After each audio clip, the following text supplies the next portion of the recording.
नमस्कार विद्यार्थियों। कल हमने प्रसाद के छायावाद के परिप्रेक्ष्य में देखा था। छायावाद की विशेषताएं हैं वो प्रसाद के काव्य की भी विशेषताएं हैं।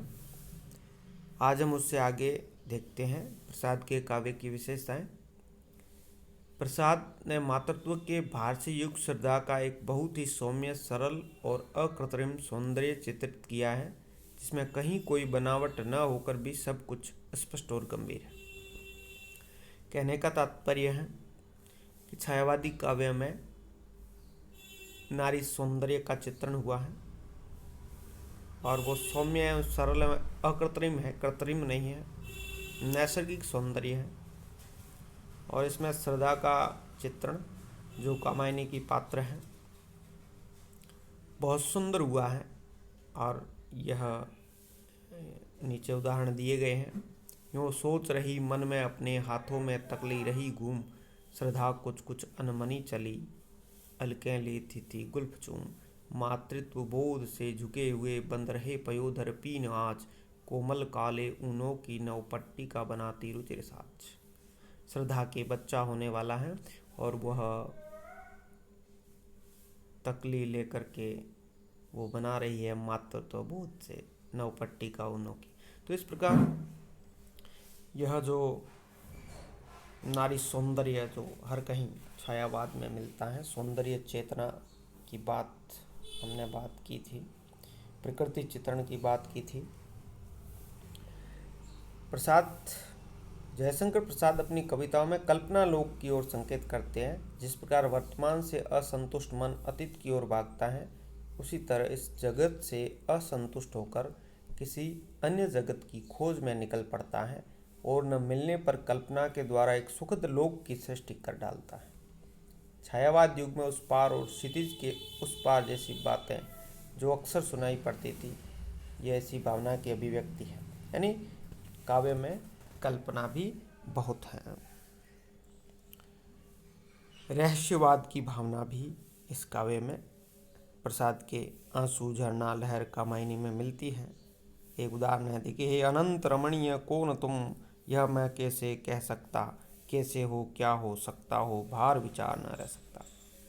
उस परमात्मा के प्रति एक रहस्य की भावना, तो ये भी एक प्रसाद के काव्य की प्रमुख विशेषताओं में आती है। नारी भावना और नारी सौंदर्य के बारे में हमने देखा है। परिमल में निराला भी स्पष्ट रूप से कहते हैं, हमें जाना है जग के पार। इसी भावना की जो अभिव्यक्ति हैं, उस पार, क्षितिज के उस पार। कामायनी की मनु आहे बढ़ते हुए कल्पना लोक में खो जाते हैं। आह कल्पना का सुंदर वह जगत मधुर कितना होता, सुख स्वप्नों का दल छाया में पुलकित हो जगता सोता। जयशंकर प्रसाद की काव्य रचनाओं में हमें चित्रात्मकता के भी दर्शन होते हैं। जयशंकर प्रसाद कृत कामायनी महाकाव्य के प्रथम सर्ग का पहला छंद ही चित्रात्मकता को ध्वनित करता है। चित्र बिंब निर्माण करता है। हिमगिरी के उतुंग शिखर पर बैठ शिला की शीतल छां, एक पुरुष भीगे नयनों से देख रहा था प्रलय प्रवाह। पूरी कामायनी शुरुआत से ही मनु प्रवाह प्रलय होता है और उससे बच निकलते हैं। हिमालय पर्वत की ऊंची चोटी पर बर्फ से ढके हुए पर्वत शिला की शीतल छाया में एक पुरुष चुपचाप बैठा हुआ अनंत वैभव से युक्त देव जाति के विनाश को अपने असुपूर्ण नेत्रों से देख रहा था। यहाँ पर इस छंद में भावनात्मक चित्र विद्यमान है। तो इस कामायनी की प्रसंग है, इसमें चित्रात्मकता की बात प्रसाद के काव्य में। छायावादी कविता कितनी भी आत्माभिव्यक्ति पर क्यों न हो, अपने युग के राष्ट्रीय आंदोलन से पृथक न रह सकी। छायावाद पर यह भी आरोप लगा कि वो केवल आत्माभिव्यक्ति की कविता है, और ये भी एक अनुभूति है, स्वानुभूति, और यह भी एक काव्य की विशेषता है, प्रेमानुभूति, अपने बारे में सोचना। प्रसाद पर तो पलायनवाद का भी आरोप लगा, ले चल मुझे बुलावा देकर मेरे नाविक धीरे धीरे, यह कविता हमने पढ़ी है पहले। तो प्रसाद कि जो काव्य है, जो काव्य की विशेषता है, काव्य सौंदर्य हम देखते हैं तो काव्य सौंदर्य में भाव पक्ष और कला पक्ष को अलग अलग करके पढ़ना होता है। क्वेश्चन किस प्रकार भी प्रश्न पूछा जा सकता है तो प्रसाद के काव्य सौंदर्य बताओ, प्रसाद के काव्य की विशेषता बताओ, प्रसाद के काव्य का भाव पक्ष या अनुभूति पक्ष बताओ, प्रसाद के काव्य का शिल्प पक्ष या कला पक्ष बताओ। तो आपको उस हिसाब से उत्तर देना है जिस प्रकार प्रश्न पूछा जाता है।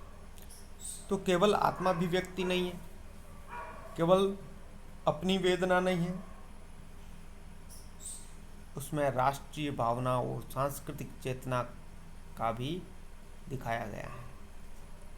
एक जागरण गीत है, बहुत प्रसिद्ध है, हिमाद्रि तुंग श्रृंग से प्रबुद्ध शुद्ध भारती, स्वयं प्रभा समुज्ज्वला स्वतंत्रता पुकार। तो ये राष्ट्रीय चेतना से युक्त बात है, देश प्रेम की यहाँ बात हुई है। चाहे शेर सिंह का शस्त्र समर्पण हो, देशभक्तिपूर्ण रचना, या महाराणा का महत्व हो, महाराणा प्रताप के बारे में लिखा गया है, प्रसाद की दृष्टि हमेशा समाज और संस्कृति पर रही है। आपने नाटक भी पढ़ा है द्वितीय वर्ष में, अजातशत्रु। इसी प्रकार चंद्रगुप्त, स्कंदगुप्त, कई नाटक है। तो उसमें प्राचीन जो हमारी सांस्कृतिक समृद्धता है उसको यहाँ लाकर हमारे समक्ष उपस्थित किया है प्रसाद ने। छायावाद की राष्ट्रीय चेतना और समसामयिक आंदोलनों का भावात्मक उत्कर्ष राष्ट्र प्रेम के रूप में प्रसाद के काव्य की बहुत बड़ी उपलब्धियां मानव समाज की बड़ी धरोहर है।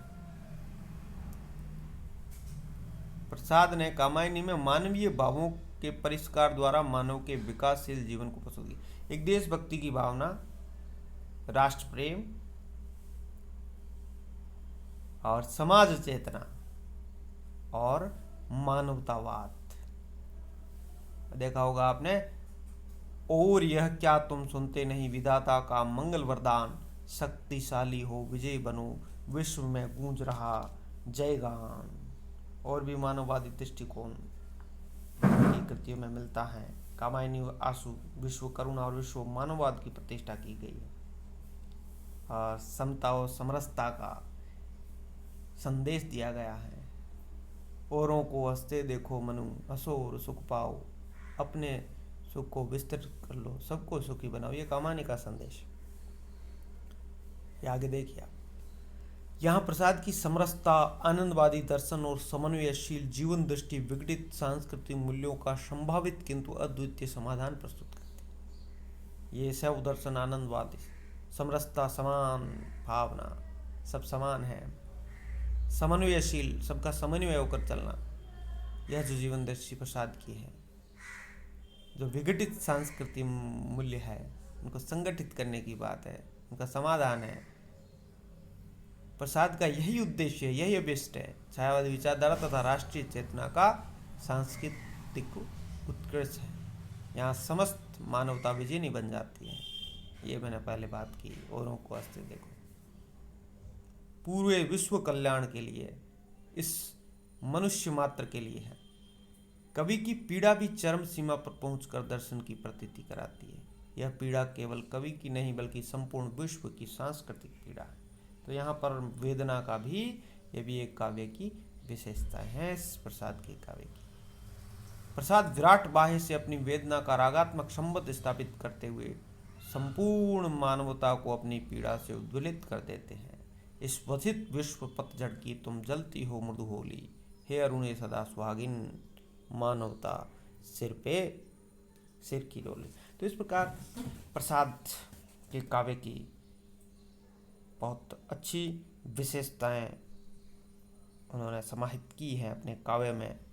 पुरातन गौरव और गरिमा पर उन्होंने वापस लौटाया है। बहुत सारी ऐसी रचनाएं करके हमारे उन सांस्कृतिक जीवन मूल्य, प्रसाद के काव्य में जीवन मूल्यों की भी बात है। जो हमारे जीवन के लिए जो मूल्य है, नैतिक मूल्य है, बहुत जो आवश्यक होते हैं, वो बात प्रसाद के काव्य में भी मिलती है। इसके अलावा कला पक्ष की भी बात देखते हैं तो वह भी प्रसाद का काव्य समृद्ध है। मानवीकरण किया गया है प्रकृति का। रूपक, उपमा, विरोधाभास इत्यादि अलंकार, उत्प्रेक्षा, प्रतीकात्मक चित्रण, प्रतीकों के माध्यम से प्रकृति और प्रेम प्रतीक का चित्रण हुआ है। लक्षणा शब्द शक्ति का भी छायावाद में बहुत अच्छा प्रयोग मिलता है। तो इस प्रकार प्रसाद का जो काव्य है वह छायावाद के प्रवर्तक के रूप में है और छायावाद की सभी विशेषताएं उसमें है। दर्शन के क्षेत्र में आनंदवाद है, सूक्ष्म व्यंजना है, भाव के क्षेत्र में प्रकृति सौंदर्य है, नारी सौंदर्य है और राष्ट्रीय चेतना से युक्त काव्य है, देशभक्तिपूर्ण काव्य है। तो इस प्रकार समरसता की बात वो करते हैं, मानवीय वेदना है उसमें, आंसू है, लहर है, उल्लास है, सुख है, दुख है, प्रेम है, प्रकृति है, देश प्रेम है, स्वप्रेम है, विश्व प्रेम है, मानव प्रेम है। तो हर प्रकार से करुणा है और गीति तत्व भी मौजूद है, माधुर्य है, ओज है, सभी गुण विद्यमान है प्रसाद के काव्य में। और उनका सरल, स्वाभाविक और सरल भाषा, जो खड़ी बोली हिंदी का प्रयोग किया गया है और कहीं कहीं तत्सम शब्दों युक्त हो जाती है वो भाषा। तो इस प्रकार प्रसाद का जो काव्य है एक अनमोल धरोहर है हमारे हिंदी साहित्य के लिए और हमें इन्हें पढ़ना चाहिए और आपके भी पाठ्यक्रम में सम्मिलित हैं। आज इतना ही, बहुत बहुत धन्यवाद।